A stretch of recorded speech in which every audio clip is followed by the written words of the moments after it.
This next little poem was written by a guy by the name of David Berman, and it took him 5 years to write the poem, and it's called Blue. Blue's me name and I'm a dog, a cattle dog in town. There's no cows and bulls for me to chase around, so I chase cars, bite postmen's legs. I kill the neighbour's chook. That's why I'm tied up down the back, full of feathers, feeling crook. Sometimes I go inside the house, usually Friday nights. I get thrown bits of pizza while the boss swallows great big bites. Like last Friday night, excited I was invited in for tea, and we both watched the telly, just the boss and me. Outside the wind ferociously blew across the ridge, bringing with it dust. The boss went and grabbed a tinny from the fridge and settled on the couch to watch the video. A western, lots of cattle and wagons in the row. Outside the dust so thick rolled across the range, crashing like waves at the beach.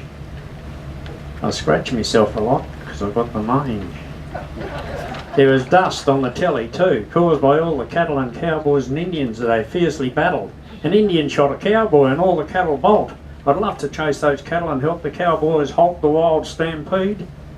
They splashed through a raging creek. I went and scratched at the door to say I want a leak, while the Indians all lined up across the ridge, preparing to attack.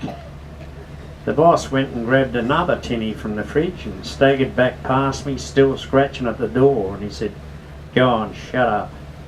So I lay down on the floor and thought, now I'm the most devoted bloke the boss will ever get. I'll bite at trouser legs and growl at any threat, and yet for hours I tried to say how I'd love to see a tree and run about it in the wind and do a pee or three. The boss missed the ending of the movie. He was sleeping on the floor when his wife came home from the disco and opened up the door. I ran outside into the wind to cock me leg and sniff.